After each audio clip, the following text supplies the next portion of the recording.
Esse hino falou que, através dos méritos de Jesus Cristo, ele causou uma grande transformação na vida daquela pessoa que creu. Essa é uma mudança que, de repente, você creu, os olhos foram iluminados, você começa a entender coisas que você não conseguia entender, como que funcionava tudo isso. É uma coisa tão simples, né? Um negócio tão natural.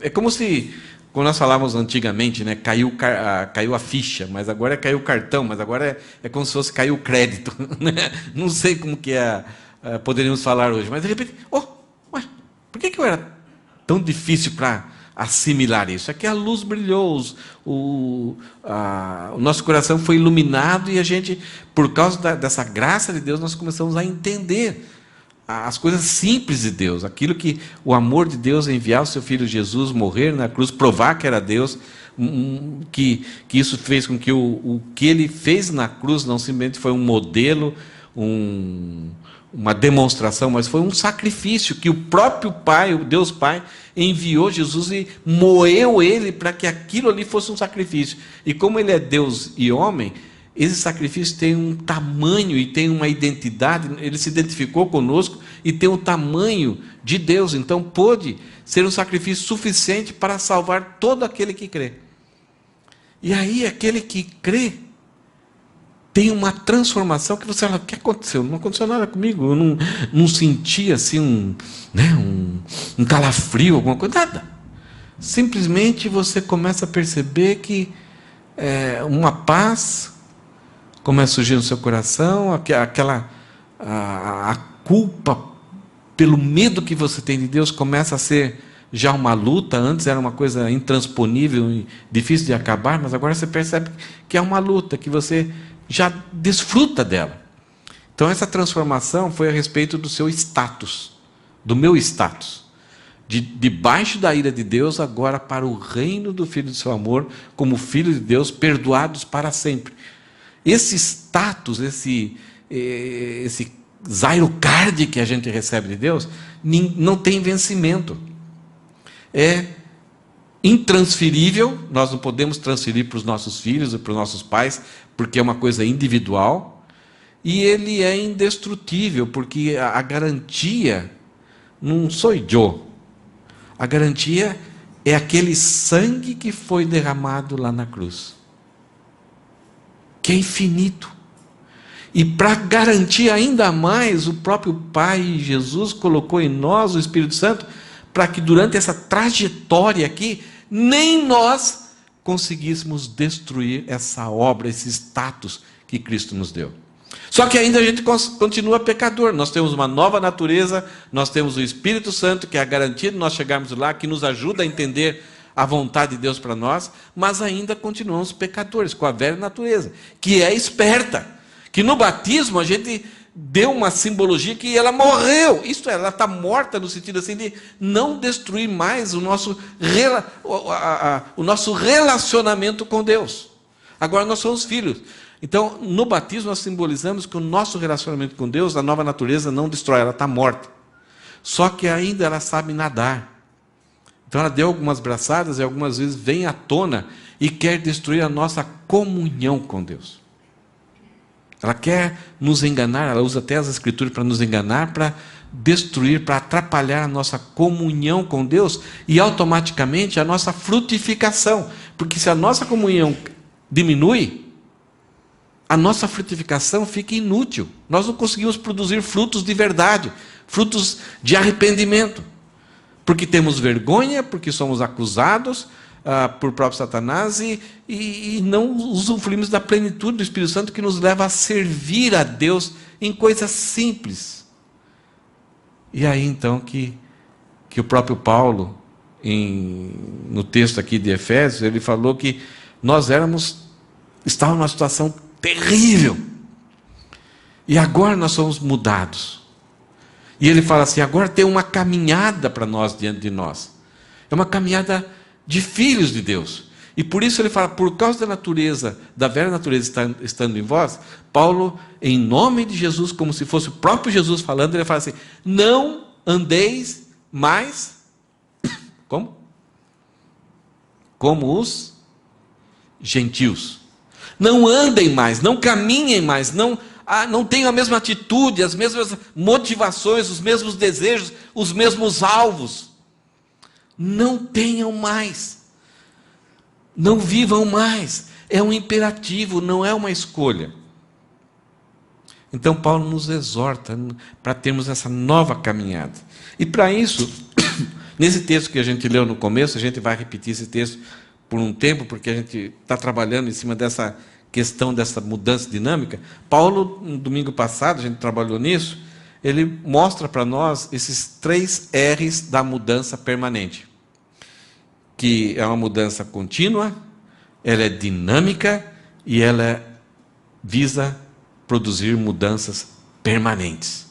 Visa produzir hábitos, visa produzir caráter, visa produzir um fortalecimento na nossa personalidade, no nosso jeitão de ser, que é diferente de um para com o outro, mas que isso glorifique a Deus.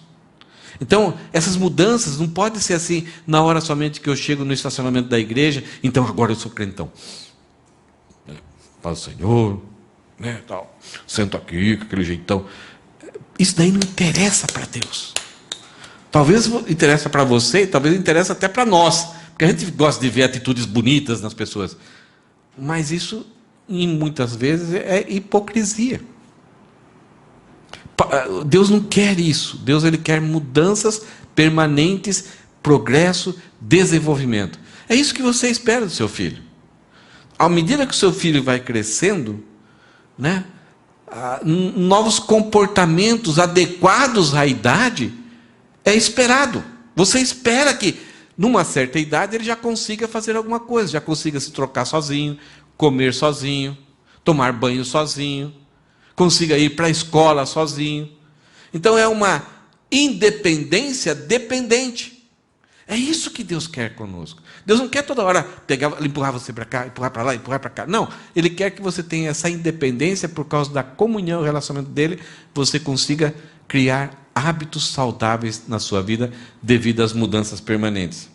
Então, para que isso aconteça, Paulo falou para nós que nós temos que remover coisas da nossa vida que atrapalhem essa caminhada. Talvez em algumas coisas que a gente vai remover, nós não fomos culpados ou responsáveis para agregar aquilo na nossa vida. Em alguns casos nós fomos quase que vítimas. Em alguns casos nós somos responsáveis. Nós criamos aquilo. E aquilo é uma mochila pesada que até hoje nós estamos carregando. Então Paulo fala, é necessário remover, para viver essa nova vida, a partir do momento da conversão, você tem que remover algumas coisas da sua vida. Mas, se removermos, vai ficar um vazio, e de repente a gente vai sentir saudades. Ah, cadê aquela mochila? Era tão gostoso, eu me sentia quentinho, confortável, dá ela aqui de novo. Então, muitas vezes isso acontece. O novo convertido, quando a pessoa crê em Cristo, ela se liberta de algumas coisas, mas daqui a pouco ela se sente um pouco desconfortável. Por isso que é necessário uma renovação da mente. Juntamente com o Espírito, mudar os nossos valores, entender os valores que são eternos, não os valores fúteis e inúteis que o homem em trevas desenvolve para si. Para trazer felicidade, para trazer significado, para trazer propósito de vida. Então, o homem em trevas, como ele não enxerga, ele não tem luz, ele começa a inventar e começa a ensinar e propagar. Pessoal, vocês não estão sentindo isso? Estou. Então, se vocês fizerem isso, vai ser bom. Porque nós fomos criados por Deus em favor daquilo que é belo, aquilo que é bonito, aquilo que é agradável, aquilo que é relacionamento com Deus. E quando nós estamos em trevas, nós vamos tentar suprir isso com aquilo que não é criado. Novamente, né, Robert? Não esqueça mais sua mensagem. Toda vez que o homem quiser preencher o vazio daquilo que é eterno com algo que foi criado, é uma luta inútil. Talvez vai até por um certo momento trazer uma certa satisfação. Puxa, legal. Mas daqui a pouco, muitas vezes, porque o outro também tem, então aquela luta que você teve para ter aquilo, ou para experimentar aquilo, vem a frustração. E se você entrar nessa roda, em algum momento você escapa. E você não aguenta. É desumano. Então, Paulo e as Escrituras vêm nos ajudar que para essa caminhada com Deus nós temos que remover, mudar a nossa mente, renovar a nossa mente, e aí revestir-se do novo homem criado em Cristo Jesus. Existe um novo homem, mulher, né? O servo, aquele que é filho de Deus, tem um novo guarda-roupa. Não é uma coisa externa. Não, então agora eu me converti, agora eu não posso usar aquela roupa assim, né? Eu tenho que vestir roupa de crente, roupa de ver Deus. Não tem nada a ver com isso. Tem a ver com o caráter da personalidade. É o que gerava as atitudes de Jesus Cristo. É o que colocava Jesus Cristo em ação ou em reação. E quando você estuda Jesus Cristo, você fala, por que ele fez isso? Por que ele não fez aquilo? Nós lá em Quixoada vimos lá que os irmãos dele falaram assim, se você quer se aparecer, vai lá para a festa dos tabernáculos, lá faz o seu showzinho lá, todo mundo vai gostar de você. Ele falou, não chegou o meu tempo ainda. Então, como? E aí os irmãos vão, e aí na metade da semana ele vai, chega num cantinho e começa a ensinar. Então, Jesus ele vai dar para nós o que é ter essa renovação da mente e o que é esse guarda-roupa. Isso em Colossenses significa ter a mente de Cristo. É vislumbrar a vida segundo a perspectiva de Cristo. O homem ideal, o segundo Adão. Acho que vocês já ouviram falar hoje isso. Então Paulo traz essa ideia para nós do renovar, do remover, renovar, revestir. E hoje, usando ainda um pouco disso, é uma coisa muito comprida que a gente vai tentar nos falar e nos ajudar. Hoje a ênfase vai trazer a ideia de que as mudanças permanentes ocorrem quando o coração muda. Os judeus, no Antigo Testamento e o Novo Testamento, quando eles falam coração, para eles tem mais a ver com a mente. Né? É algo que é a mente que vem, que desce ao coração e passa para as mãos. Isto é, a mente, que é o cognitivo, traz mudanças no afetivo, nos meus desejos, nas minhas ambições, e aí promove um comportamento novo. Então, quando a Bíblia fala de coração, nunca pensa na parte afetiva, pensa mais na parte cognitiva, a parte que estoca informações, ideias, razões. Não abasteça o seu coração primeiro, abasteça a sua mente e faça com que essas informações desçam para o seu coração, que você se apaixone por Deus, que Ele é tudo na sua vida, e aí o seu comportamento não vai ser, será que o pastor está vendo? Será que algum irmão da igreja está vendo? Será que meu pai está vendo? Será que meu filho, será que minha esposa está vendo? O que acontece quando a gente tem que decidir de acordo com isso? É que não entrou informação e nem afetou o coração. A gente só está preocupado com o comportamento e se existe alguma punição, um azar ou alguma consequência. Então, Deus ele quer que primeiro comece aqui. E isso se transforme num sentimento favorável, numa paixão que você tem de só fazer aquilo que agrada a Deus. Então, o que nós vamos ver hoje? Nesse processo de mudança, a nossa mente, muitas vezes, ou alguma coisa que aconteceu no passado, que nós somos os autores, ou alguma coisa que aconteceu contra nós, que nos debilitou para viver uma vida alegre e produtiva com Deus, que aquilo está amarrando a gente, é algo que, sabe, aonde você vai estar... Sabe aquele prisioneiro, tem essa ideia de prisioneiro com aquela bola? Alguns de nós sentimos assim, puxa, então não dá para me correr, eu não posso. E aí quando a Bíblia apresenta para nós a ideia assim, mude isso. A primeira coisa que vem para nós é a frase, mas eu não consigo. Não tem jeito. E aqui eu vou querer trabalhar bem rápido em cima dessas ideias. Essa frase, na maior parte das vezes que é não consigo, em alguns casos, quando alguém fala isso para você, você tenta ser empático, tenta sentir o porquê que a pessoa está querendo dizer aquilo. Seu filho falar isso, seu marido, sua esposa, sua avó, sua mãe, se um amigo, se uma amiga quer falar isso, em primeiro lugar, tenta ser empático. Por que a pessoa está querendo dizer isso? Ela não consegue. Talvez na vida dela, ela já tentou várias vezes, já lutou e falhou. Então, a perspectiva dela, eu não consigo. Mas a maior parte das vezes, essa palavra não consiga pode ser traduzida por eu não quero. Eu já me acostumei, eu já estou na minha velocidade, e que se eu, já o impacto que teve lá no passado já foi tão grande, se eu mudar, eu vou ficar perdido. Então já me blindei, já me acostumei, e é assim mesmo. Eu nasci assim, isso aconteceu comigo, então, mesmo que há uma possibilidade de ter uma vida alegre, feliz aí, mas eu estou acostumado, vai ser assim, fazer o quê? Né? Aguardar, vencendo, vem Jesus.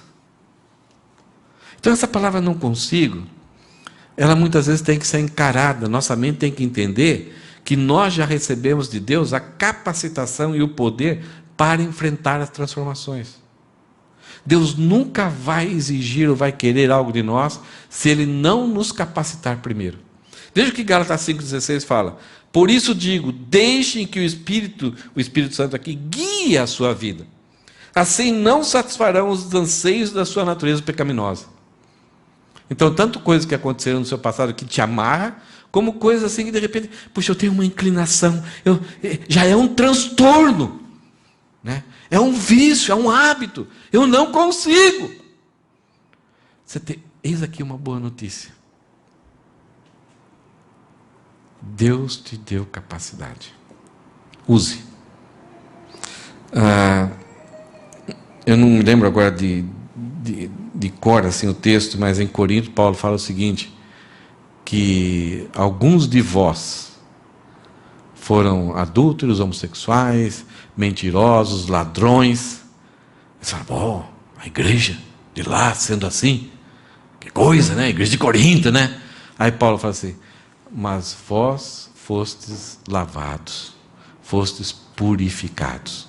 Isto é, em situações assim que eram terríveis para aquela época, eram pessoas desprezadas, colocadas à parte da sociedade, não tinham que viver em guetos, em seu cantinho, porque a sociedade não há esperança para esse tipo de pessoa. Paulo fala assim, tais fostes alguns de vós. E ele fala, eu me incluo nisso, porque eu era um perseguidor da igreja, e Deus me transformou e está continuando transformando. Então, essa é a bendita esperança que nós temos nessa questão de transformação. Deus nos deu o Espírito Santo, que juntamente com o nosso Espírito, quer nos transformar em alguma coisa. Nós vamos ver daqui a pouco. Uma das questões mais interessantes assim, que a gente vê no passado, no Antigo Testamento, de alguém que podia talvez dizer, eu não consigo, e eu não concordo, e eu rejeito, e se Deus ainda quiser, eu chego diante dele e dou uma baita de uma bronca, porque veja só o que ele permitiu que acontecesse na minha vida, veja só como que foi a minha história. E aí, a frase que nós temos aqui, é impossível nós mudarmos nosso passado, nem que haja, se tiver uma máquina do tempo, né? Isso que esses filmes que sempre tratam da máquina do tempo, por causa disso, né? O homem quer mudar, quer voltar para o passado e mudar alguma coisa. Tem alguns filmes que a pessoa vem e muda só um pequeno detalhe, mas o futuro bagunça tudo. E tem algumas pessoas que gostam de ir lá no futuro e saber, de repente, as corridas de cavalo e voltar e apostar.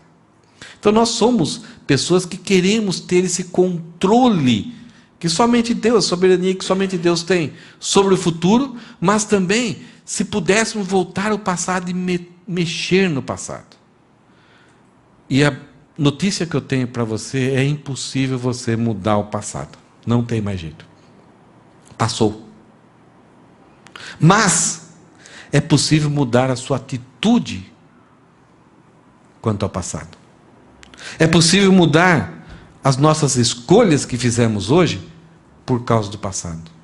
E é possível mudar o nosso comportamento atual, que é influenciado pelo passado. Sabe uma pessoa que eu falei que mais poderia ser afetada marcada pelo passado, ser prejudicada e ficar irada, amargurada, desenvolver um tronco de amargura por falta de perdão, tudo aquilo que é sentimentos ruins, depressão, desespero, falta de desejo de viver a vida plenamente, sabe, uma pessoa que um passo após o outro, cada vez parecia pior ainda. Foi um rapazinho, ele era o 11º filho de uma família. Quando adolescente, o pai dele tinha preferências por ele. Gostava mais dele, e os irmãos sentiam inveja. E o pai descobriu que os irmãos, parece que lá no campo não estavam trabalhando adequadamente. Mandou esse caçula ver, e quando os irmãos... Esse caçula tinha tido alguns sonhos que davam a ideia de que um dia ele seria autoridade sobre os irmãos, ele iria governar os irmãos. E não somente sobre os irmãos, mas também sobre o pai e a mãe. E isso era estabelecido que o primeiro filho, o primogênito, faria isso. Mas ele chegou como se fosse um sonho, uma revelação, que ele ia ser isso na família. Então, não somente por ser um caçula predileto do pai, o pai fez uma roupinha especial para ele. Não somente isso, aquele jeitão com que o seu pai tratava ele, mas essa questão do que ele também expôs para os seus irmãos, o sentimento, os sonhos que ele teve, os irmãos acabaram tendo uma certa inveja, um certo ciúme, uma certa ira sobre ele. E agora aparece de longe como um dedo duro. Então os irmãos querem matá-lo, aí um mais ajuizado falou, não, onde já se viu? Porque eles perderam o controle dos seus sentimentos, das suas emoções, com um irmão. Já imaginou isso? Irmãos, quando alguém vem brigar, tivemos um caso aqui esses dias, que 2 crianças dois irmãozinhos tiveram um probleminha, e uma menina aqui, ela ficou toda emocionada, toda afetada, porque ela era tão empática com os 2 menininhos, mas coisas simples, básicas. Agora imagine irmãos que vivem juntos, querendo se unir para destruir a vida de um caçula, que é predileto do seu pai.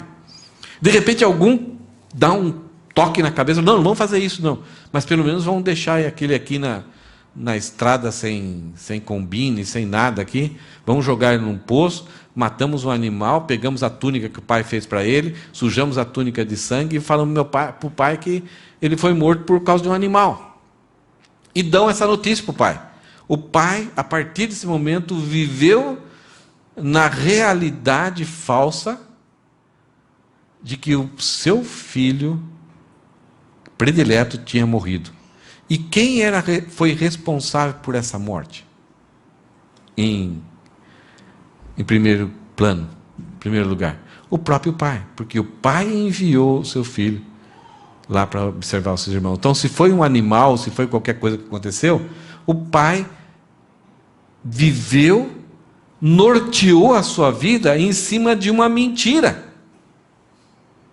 Até muito tempo depois.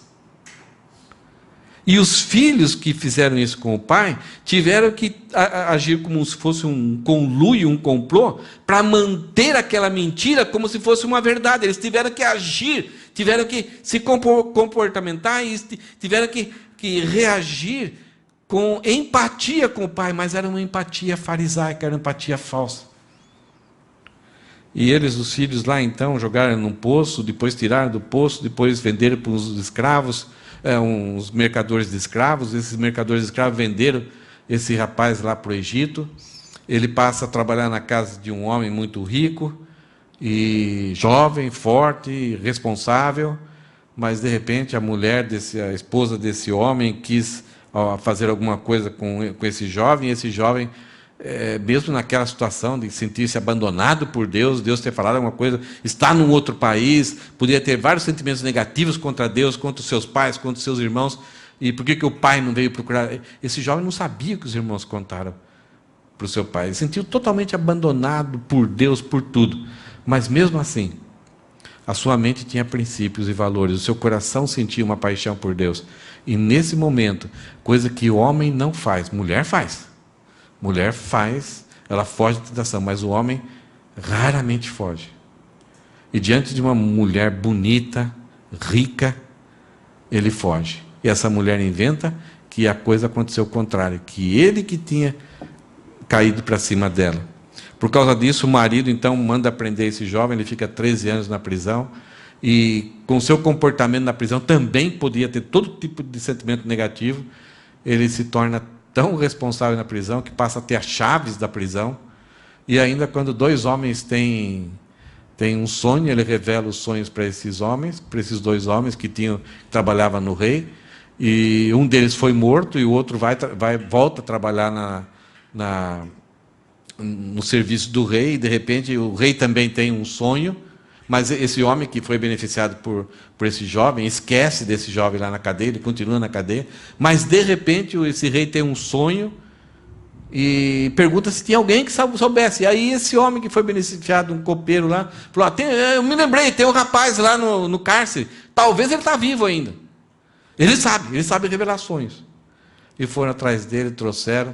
Então ele revelou os sonhos do rei, dizendo que 7 anos seria muito bons, depois 7 anos muito ruim. Então, nesses 7 anos que está tudo bem, não pensa que vai ser interminável, não vai acabar. Então é necessário você poupar rei.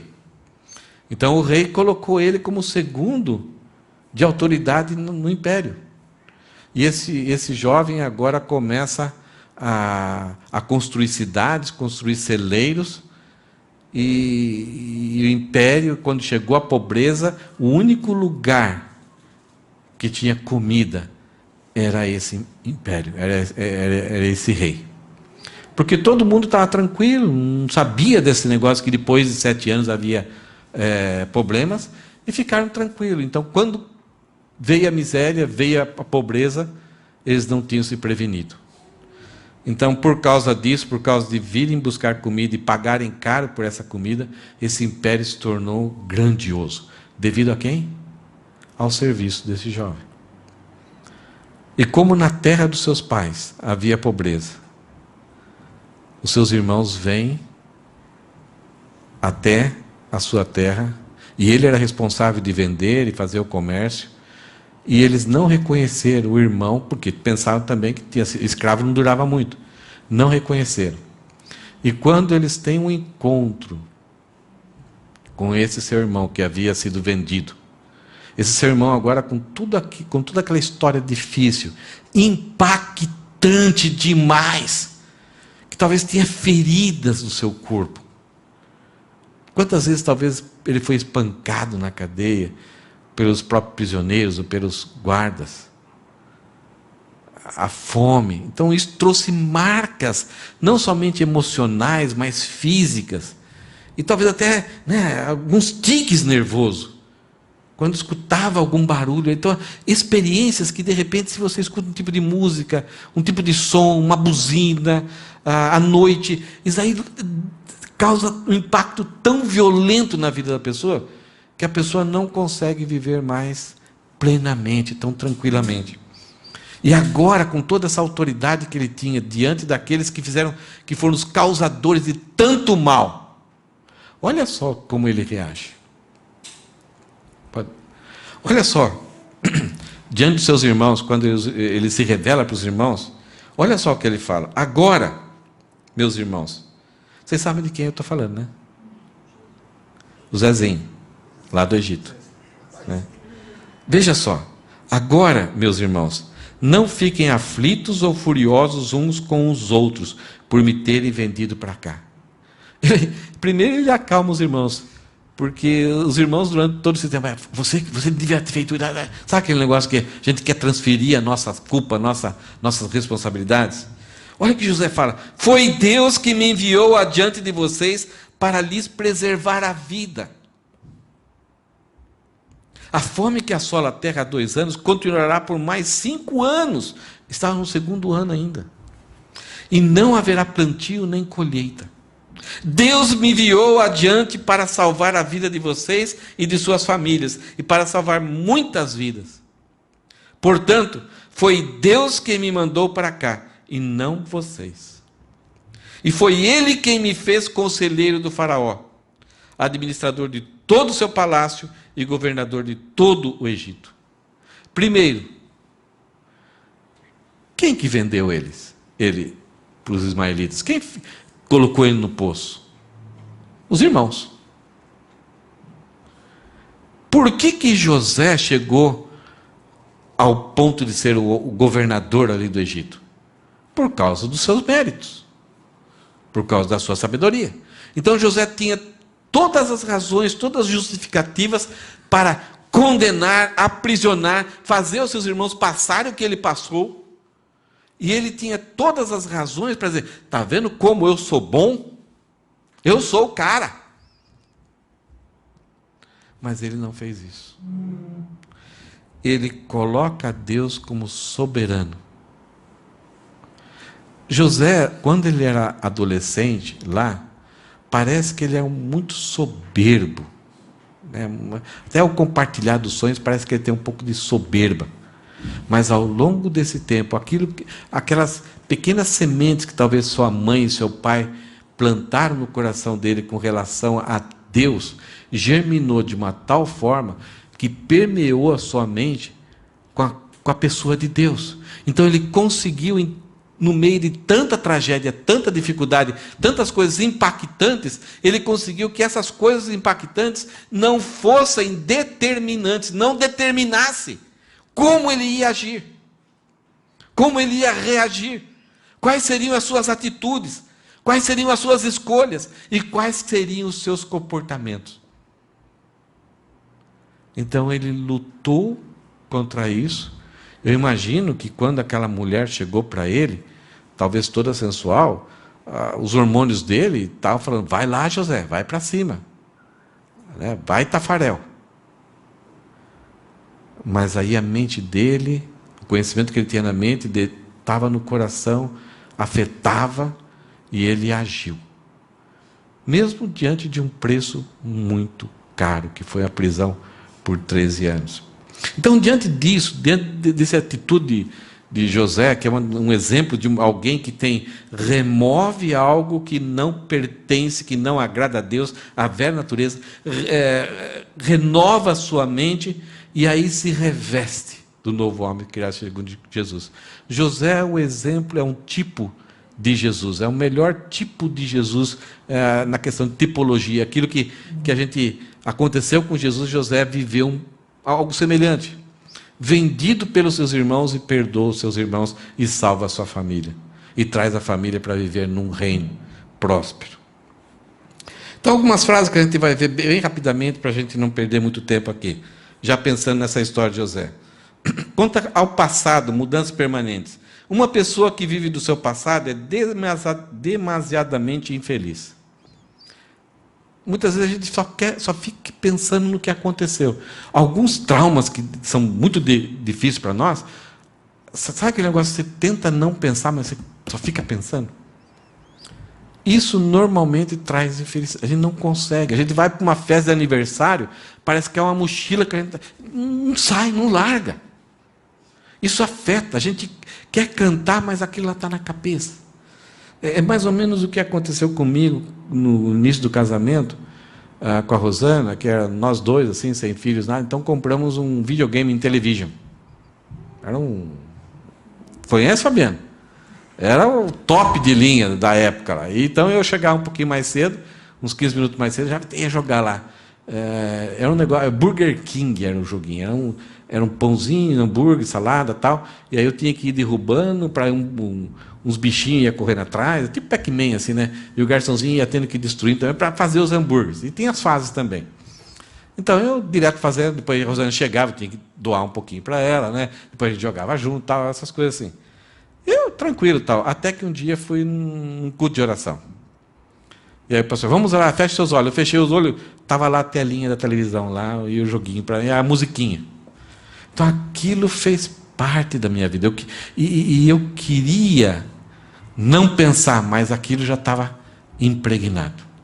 Então muitas coisas do nosso passado está tão impregnado na nossa vida que a gente tenta esquecer e não consegue. Eu estou esquecendo facilmente as coisas. Eu criei em casa lá algumas coisas que eu tenho que sempre colocar ali. Porque se eu coloco em outro lugar, perdi. Eu vou ligar lá para a Ana me ligar para ver, saber onde está o meu celular aqui em casa. E muitas vezes está na minha frente, mas está num lugar que eu não deixo normalmente. Então eu não estou fotografando mais. Mas algumas coisas, elas ficam lá. Mesmo que eu não queira, a mente traz à tona. Então, viver do passado é trazer infelicidade. Eu preciso ter uma boa base bíblica para não viver do passado. Mesmo que a mente traga e me leve a tomar algumas decisões, eu preciso me apropriar de alguma boa base bíblica para evitar com que as minhas atitudes e meu comportamento não sejam norteados por aquilo que aconteceu no passado. E no presente? Você não pode viver em função do seu passado se quer ter uma vida frutífera e produtiva e cada vez mais parecida e semelhante com a Jesus Cristo. Então, o que tem que remover? Eu não posso falar, não, isso não aconteceu. Não, está lá, mas é passado. Alguém falou uma vez que a depressão é excesso de passado. O estresse é excesso de presente. E a ansiedade é excesso de futuro. Existe um nível que é necessário, que é bom, que é útil, que é proveitoso, nós olharmos para o passado. O Salmo 47, a primeira coisa ali para a nação de Israel ter um ânimo, se alegrar, Davi fala assim, vamos olhar para o passado. Vamos enxergar Deus lá. Veja o que Deus fez na nossa história. Então, existe algo produtivo da gente olhar para o passado. Por exemplo, nós chegamos agora numa situação em que não tem dinheiro para pagar as contas. Como que chegamos nessa situação? O que aconteceu? A gente achou que está tranquilo, a gente não considerou novas contas, a gente não percebeu que o salário reduziu, nós não percebemos que nós não fizemos controle. Então, olhar para o passado ajuda a gente, talvez, reorganizar o presente em virtude do futuro. Mas eu não posso viver mais em função. Já foi. Agora é daqui para frente. E principalmente se eu quero ter uma vida produtiva e mais parecida e semelhante com Cristo. Mesmo que seja totalmente impactante, mas ele não determina a eu não ter uma nova vida. Futuro. O futuro. Estou ansioso. Olha, eu sempre fracassei. Sempre que comecei alguma coisa, eu nunca terminei. Alguém é assim? Então, alguma coisa que no passado, nosso jeitão no presente, a gente fala, mas não vou nem começar. Não vai dar, não consigo. Entre aspas, não quero. E aqui nós vemos que a supervisão, esse cuidado de Deus que teve lá, que José não sabia, mas depois ele conseguiu enxergar, a supervisão de Deus me diz que eu deveria viver daqui para frente, não olhando para o passado, mas olhando para Jesus. Hebreus 12:1 fala assim, olhando firmemente para o autor e consumador da nossa fé. Vamos correr a corrida que nos está proposta, Deus nos colocou nela. E aí a gente fala assim, mas, sabe, o ambiente, muitas forças negativas, é difícil, que meus parentes, meus pais, meus amigos, de repente o ambiente, é difícil eu ter forças. Então, o ambiente não é o ambiente ou influências que determina quem você será. Sou eu que decido o que eu vou ser em Cristo. Eu não sou assim. Já viu aquela história, né? Eu sempre falei muito para a Rosana. Desculpa aí, eu fiquei irado porque, sabe, eu estava cansado. Não, eu fiquei irado porque eu sou pecador. Eu tenho que dar nome reais às coisas. Então, sou eu que decido. Eu não consegui, sabe, o ambiente lá é difícil, não tem jeito. Não, escolha. José teve todas as situações contrárias às decisões que ele tomou. E ele decidiu em função de Deus. Influências. A maneira como agimos é influenciada por uma natureza pecaminosa herdada. Ela veio de brinde, desde o bebê. E o bebê já começa a demonstrar a sua natureza pecaminosa. Quando chora, quando esberra, esguela. Eu quero. E depois ele vai crescendo, ele vai fazendo doutorado, em pecaminosidade. E é fácil perceber isso. Quando um bebê, a Raíssa, lá, se você quiser olhar para trás, olha o tamanho dessa menininha bonitinha. Mas o desejo dela é mandar no Elisandro e mandar na Priscila. Ela é a rainha. Ela não é Priscila. É ou não é, Elisandro? E? Coitadinho. Veja que fala 1 Pedro 1,16, porque algumas vezes ele fala assim, olha, são as influências, e geralmente quem mais faz isso são as mães com os filhos. As mães têm uma empatia, sabe, e colocam os filhos num pedestal de reinado, que o filho pode ser, sabe, estulto, não é sábio, faz tudo errado. Ah, meu queridinho, sabe, ele faz isso por causa disso, ele faz isso ele fez isso por causa dos amiguinhos. É sempre as influências. E aí o problema não é corrigido, a mudança não é produzida. E veja aqui 1 Pedro 1,16, 18, fala assim, pois as Escrituras dizem, sejam santos porque eu sou santo. Deus não falou somente para alguns, falou para todos nós. Lembre-se de que o Pai Celestial a quem vocês oram não faz acepção de pessoas. Deus não tem favorecimento para uns, ele dá mais ou menos, ou ele coloca em balança, ele julga de forma diferente. É a mesma pessoa. Ele os julgará de acordo com as nossas ações. Deus não vai, tadinho de você, né? Você estava numa situação difícil, era difícil, né? Tudo que você fez está justificado, não tem problema não. Não, nós vamos ser cobrados pelas nossas ações, porque o Espírito Santo foi dado para nós agirmos e termos ações, atitudes e comportamento adequado. Por isso, vivam com temor durante seu tempo como residentes aqui na terra, como estrangeiros aqui na terra. Então, a ideia aqui é que nós, o que fazemos não é responsabilidade dos outros, não é por causa da minha esposa, do meu marido. O que eu faço é por causa da minha natureza pecaminosa, por causa do meu coração. E a forma de fazer com que minha atitude, o meu desejo, meu coração, meu comportamento, as minhas ações sejam diferentes, que agrada a Deus, começa pela mente. A mudança no coração, mente aqui, vem para o coração e transforma em ações. Então, todos nós somos responsáveis. Não culpe os outros. Se lembra o primeiro pecado? O casal pecou. Onde estás, Adão?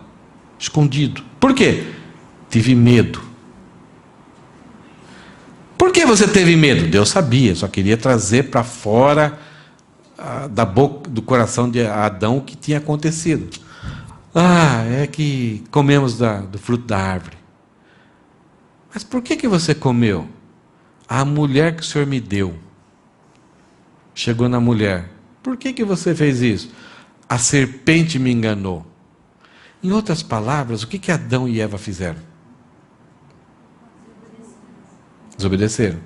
Mas para Adão e para Eva, quem que era responsável por pecado que eles causaram? Deus. Jogaram a culpa em Deus. A mulher que o Senhor me deu, se o Senhor não tivesse dado, né? Aí, ó. A serpente me enganou, se o Senhor não tivesse deixado a serpente vir aqui. Então, no final, quando a gente culpa as outras pessoas, nós estamos transferindo a culpa para Deus. O Senhor perdeu a supervisão. Então, cuidado de se enganar. Hábitos.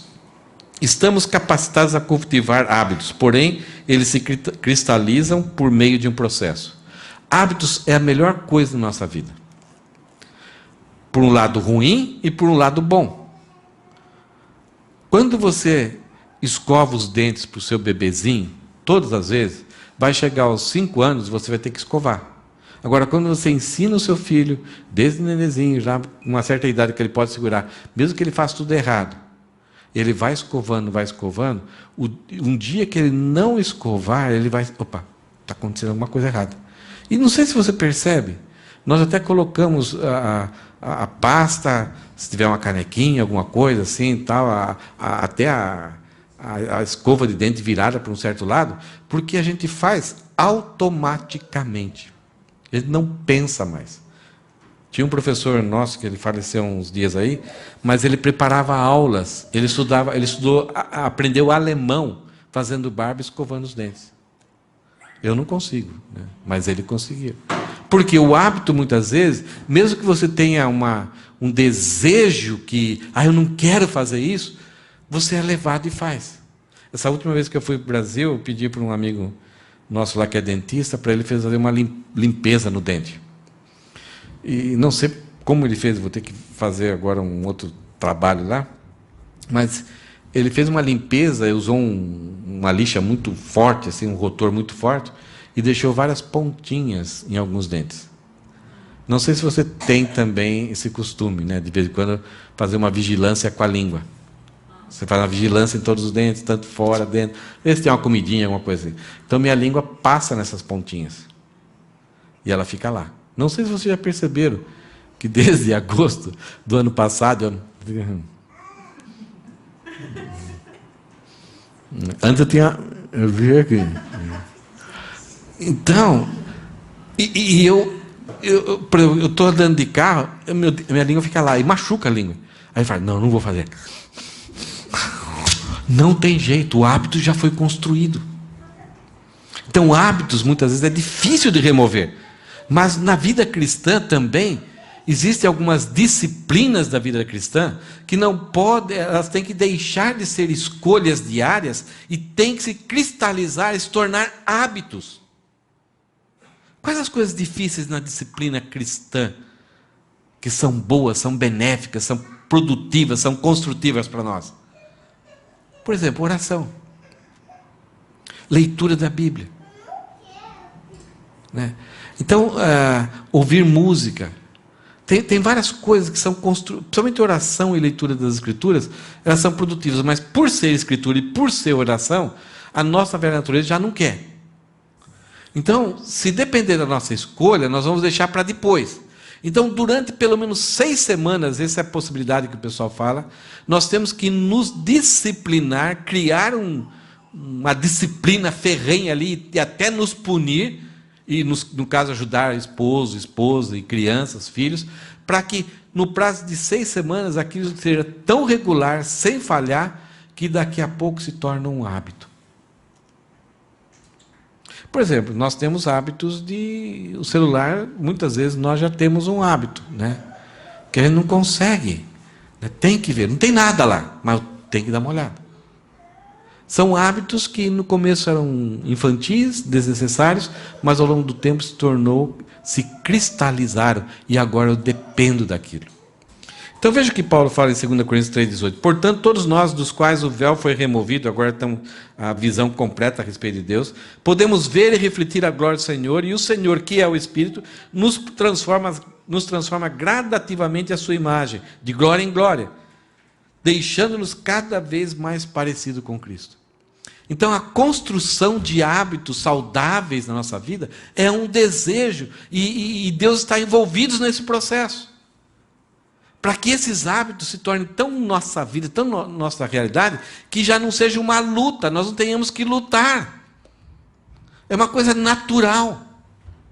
Nós temos coisas muito lindas na história, nesses 2000 anos, dois séculos, de pessoas que serviram a Deus, que tinham hábitos assim, fantásticos.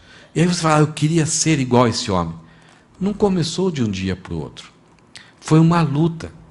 Mas eles marcaram em algum lugar, colocaram lembretes, colocaram avisos, colocaram, não vou tomar café se não fizer isso. No começo, não, deixe para depois, a nossa mente vai tentando sempre deixar depois. No começo foi uma luta, foi uma guerra, foi uma batalha, porque a velha natureza lutava com a nova natureza. Mas depois você começa a remover todos esses alertas, alerta celular, alerta, alarmes, qualquer coisa, você vai removendo. Porque você não consegue deixar de fazer.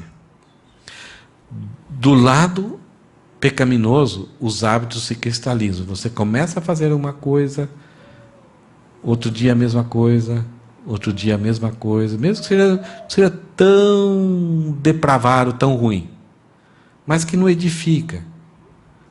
Você fala, não, só isso aí eu tenho controle.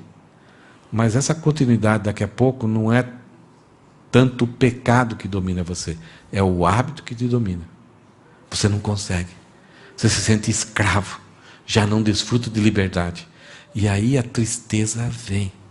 Agora, do outro lado, quando o hábito é saudável, e você faz naturalmente, vem uma sensação, e o Espírito Santo te dá uma alegria, e já não é mais escolha sua, já é uma coisa natural.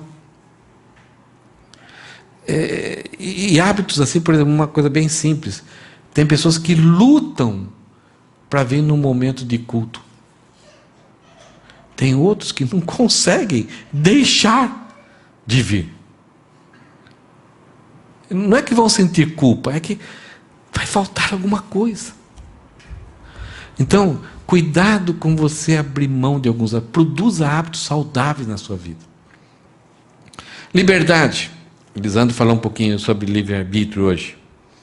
Nosso livre-arbítrio não é total, porque a velha natureza, novos hábitos, dominam a nossa vida, rege a nossa vida. Mas você é livre para fazer o que você quiser. Você tem livre agência para escolher a cor da sua roupa, aonde você ir, nas limitações do ser humano, nas limitações do nosso dinheiro. Nós somos livres. Nenhum pastor, você já percebeu, eu não fico cobrando. Onde você está? O que você vai fazer? Por que você fez? Vem para cá. Tá. Isso é legalismo. E mesmo assim, vocês vão perceber com os seus filhos, por mais que vocês sejam a mãe seja aquela galinha protetora que está tudo sobre as asas, tudo sob controle, você vai se matar.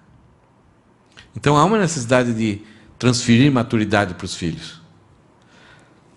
E você vai perceber que é impossível ter controle total sobre os filhos.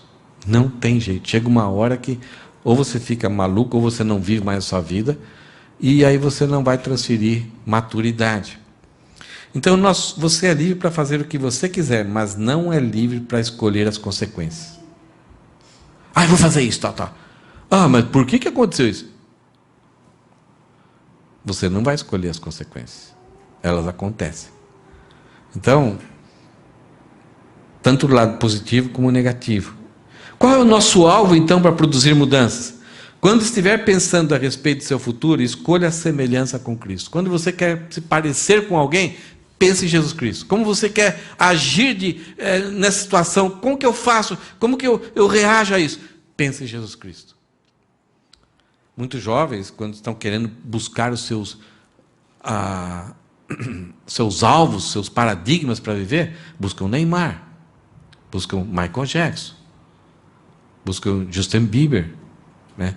Nós projetamos e aquilo toma uma posse de nós que nós começamos a agir como se fossem eles. E de repente vamos fazer o que eles estão fazendo.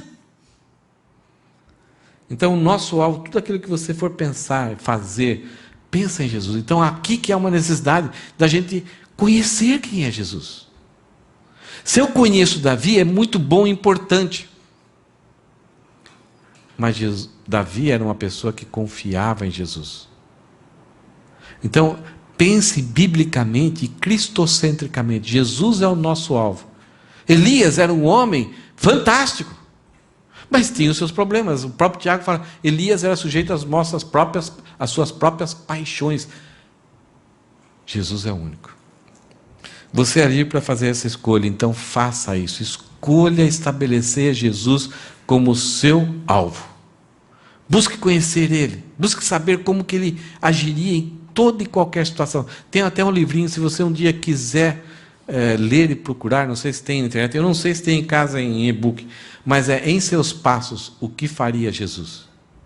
Então não é buscar regras, é buscar princípios, é como Jesus pensava, que desejos e paixões estavam no seu coração.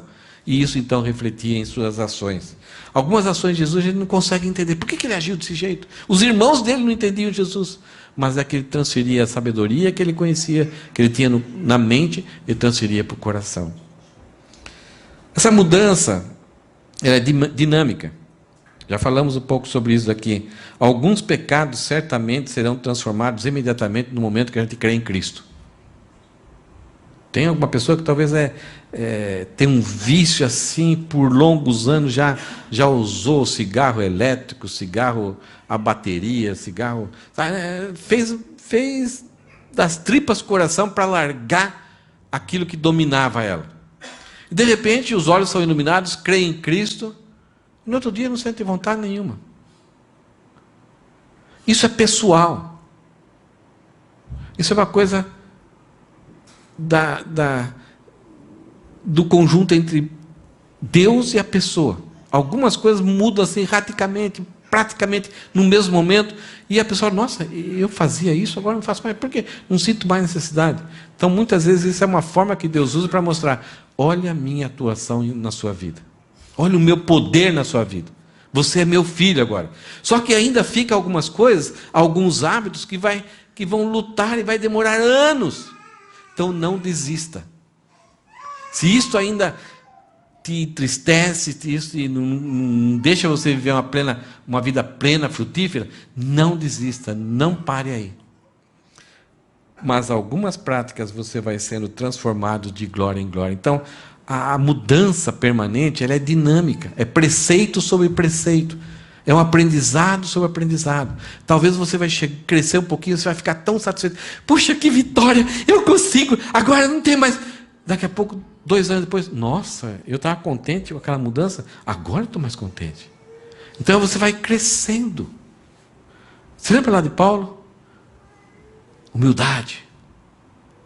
Menor dos apóstolos, depois de um tempo, menor dos santos, depois, mais velhinho, depois está bem mais íntimo com Deus, ele falou, agora eu sou o maior dos pecadores. Então, quanto mais a gente caminha na luz, nós crescemos em maturidade, mas ao mesmo tempo a luz ilumina o quanto nós estamos ainda distantes de Cristo. Mas nesse momento não desista, não pare.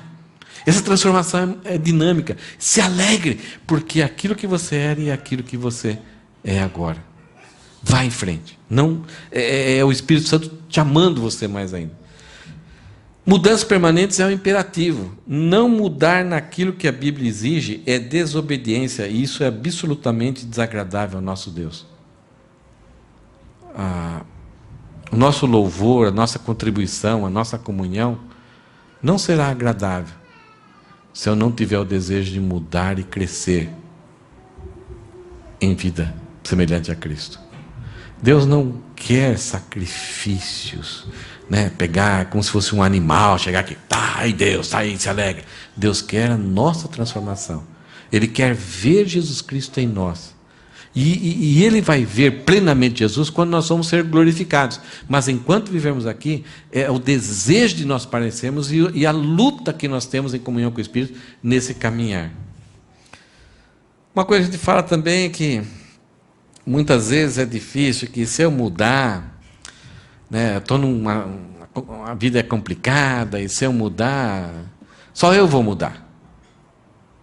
Minha família, meus pais, meus irmãos, meus filhos, meu trabalho, meu emprego. Se eu mudar, que vantagem que vai ter para mim?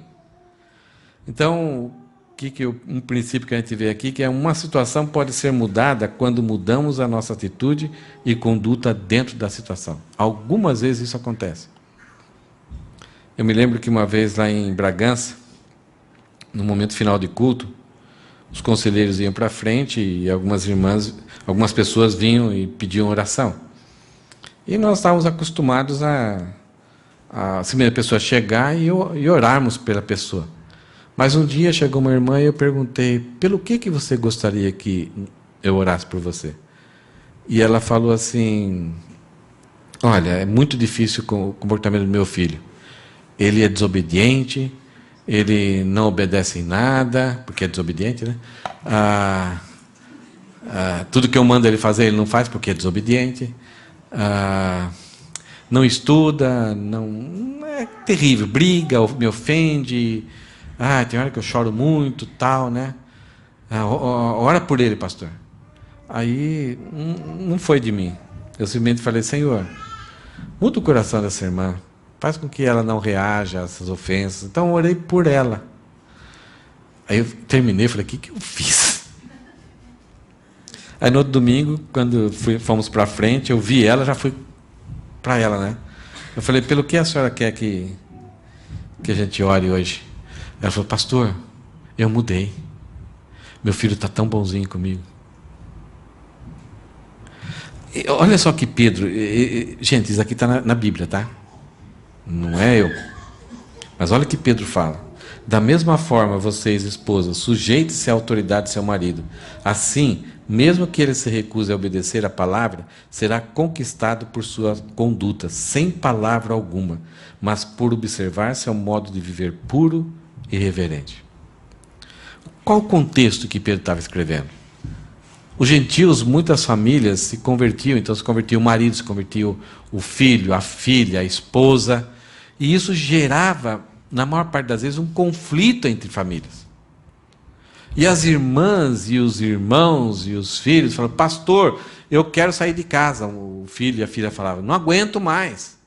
A esposa falava, e lá em Corinto, muitas mulheres chegaram: Paulo, eu quero a separação. E Paulo dá uma recomendação séria. Então, esse era um ambiente, porque era um mundo igual ou pior do que o nosso.